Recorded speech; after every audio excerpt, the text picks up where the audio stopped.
दोस्तों, उत्पत्ति 12 अध्याय में परमेश्वर ने अब्राहम से कहा। पवित्र बाइबल में इस प्रकार लिखा हुआ है, यहोवा ने अब्राहम से कहा, अपने देश, अपने कुटुंबियों और अपने पिता के घर को छोड़कर उस देश में चला जा जो मैं तुझे दिखाऊंगा। परमेश्वर अब्राहम से बातें कर रहे थे, उन्हें कह रहे थे कि यहाँ से उस स्थान पर चला जा जो मैं तुझे दिखाऊंगा। और फिर परमेश्वर अब्राहम को 3 गारंटी देते हैं, जो कि हम उत्पत्ति 12 अध्याय उसकी 2 से 3 आयत में पढ़ते हैं। इस प्रकार लिखा है, और मैं तुझसे एक बड़ी जाति बनाऊंगा और तुझे आशीष दूंगा और तेरा नाम महान करूंगा और तू आशीष का मूल होगा। जो तुझे आशीर्वाद दे उन्हें मैं आशीष दूंगा और जो तुझे कोसे उसे मैं श्राप दूंगा और भूमंडल के सारे कुल तेरे द्वारा आशीष पाएंगे। तो यहाँ पर परमेश्वर की 3 गारंटी हैं कि मैं तुझसे एक बड़ी जाति बनाऊंगा, मैं तुझे आशीष दूंगा, जो तुझे श्राप देगा उसे मैं श्राप दूंगा। 3 बार परमेश्वर अब्राहम को कहते हैं कि मैं यहोवा परमेश्वर तेरे लिए ऐसा करूंगा। और फिर परमेश्वर के वादे के अनुसार अब्राहम निकल पड़ते हैं। लिखा है, यहोवा के इस वचन के अनुसार अब्राहम चला। उत्पत्ति 12 अध्याय उसकी 4 आयत में।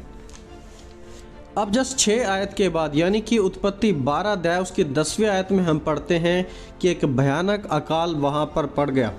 अभी कुछ समय पहले ही परमेश्वर ने अब्राहम को कहा है कि तू अपने देश को, अपने कुटुंबियों को छोड़कर चला जा। और जैसे ही अब्राहम निकला है उसी समय वहां पर एक दिक्कत आ जाती है, वहां पर एक भयंकर अकाल पड़ गया। दोस्तों, यहाँ पर इस घटना में हम सभी के लिए एक संदेश है कि हालांकि परमेश्वर ने अब्राहम से वादे तो किए थे कि मैं तुझसे एक बड़ी जाति बनाऊंगा, मैं तुझे आशीष दूंगा, जो तुझे आशीष दे उसे मैं आशीष दूंगा, जो तुझे श्राप दे मैं भी उसे श्राप दूंगा। और फिर भी अब्राहम परमेश्वर के साथ चलना अब्राहम का इतना आसान नहीं था। थोड़े ही समय बाद वहाँ पर परेशानी आने लगी, एक भयंकर अकाल वहाँ पर पड़ गया। दोस्तों, परमेश्वर ने अब्राहम से वादा किया, वाचा बांधी, परमेश्वर ने अब्राहम को भेजा, फिर भी अब्राहम की ज़िंदगी में परेशानी आई।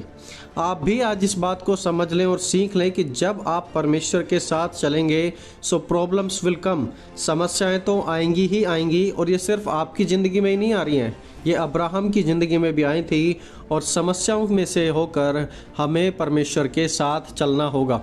जो लोग ये प्रचार कर रहे हैं कि समस्या कभी नहीं आएंगी, सिर्फ आशीष ही आशीष मिलेंगी, वो एक गलत प्रचार है, क्योंकि परमेश्वर के साथ चलना दुख उठाने जैसा है।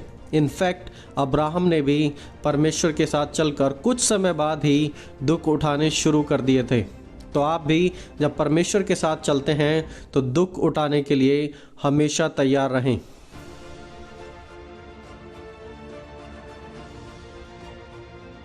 अब अकाल से बचने अब्राहम मिस्र देश को पहुंच गया और वहां मिस्रियों को उसकी पत्नी पसंद आ गई और फिर वहां अब्राहम ने झूठ बोल दिया।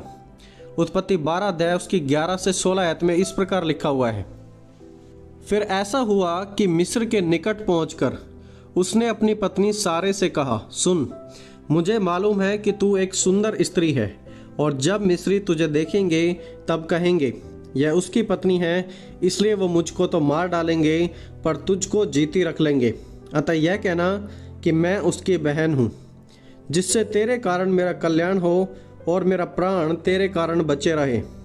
फिर ऐसा हुआ कि जब अब्राहम मिस्र में आया तब मिस्रियों ने उसकी पत्नी को देखा कि वह अति सुंदर है और फिरौन के हाकिमों ने उसको देखकर फिरौन के सामने उसकी प्रशंसा की, इसलिए वह स्त्री फिरौन के घर में पहुंचाई गई। और फिरौन ने उसके कारण अब्राहम की भलाई की और उसको भेड़ बकरी, गाय बैल, दास दासियां, गधे गधियां और ऊंट मिले। देखिए, ये 5 आयतें जो अभी हमने पढ़ी हैं, यहाँ पर कहीं भी इस प्रकार नहीं लिखा कि जब अब्राहम समस्या में पड़ गया तो उसने समस्या का निपटारा करने के लिए परमेश्वर को पुकारा, या फिर एक भी बार परमेश्वर के वादों को उसने याद नहीं किया, बल्कि अब्राहम ने अपनी बुद्धि का सहारा लिया और वहाँ पर झूठ बोलने लगा कि यह मेरी पत्नी नहीं है बल्कि यह मेरी बहन है, क्योंकि वह मिस्रियों से डर रहा था लेकिन परमेश्वर की बातों को भूल गया। देखिए, इंसान चाहे वो अब्राहम हो या फिर आप और मैं ही क्यों ना हो, हम बहुत ही जल्दी, हमारी एक टेंडेंसी है कि हम परमेश्वर की बातों को बहुत ही जल्दी भूलते हैं और इसीलिए हम बार बार जीवन में ठोकर खाते रहते हैं। अब्राहम ने अपना दिमाग तो लगा लिया, लेकिन उसके दिमाग के कारण, उसकी बुद्धि के कारण कोई भी सॉल्यूशन नहीं मिल पाया। आखिरकार सॉल्यूशन सिर्फ और सिर्फ परमेश्वर के द्वारा ही निकाला गया। लिखा हुआ है, परंतु यहोवा ने फिरौन और उसके घराने पर अब्राहम की पत्नी सारे के कारण बड़ी बड़ी विपत्तियां डाली। तब फिरौन ने अब्राहम को बुलवाकर कहा, तूने मेरे साथ यह क्या किया? तूने मुझे क्यों नहीं बताया कि वह तेरी पत्नी है? तूने क्यों कहा कि वह तेरी बहन है? मैंने उसे अपनी ही पत्नी बनाने के लिए ले लिया, परंतु अब अपनी पत्नी को लेकर यहाँ से चला जा। देखिए, जब तक परमेश्वर ने मैटर में इंटरफेयर नहीं किया तब तक अब्राहम वहाँ से नहीं निकाल पाया। चाहे अब्राहम ने झूठ बोला हो या अपनी बुद्धि का सहारा लिया हो, अब्राहम उस बात का सॉल्यूशन नहीं निकाल पाया।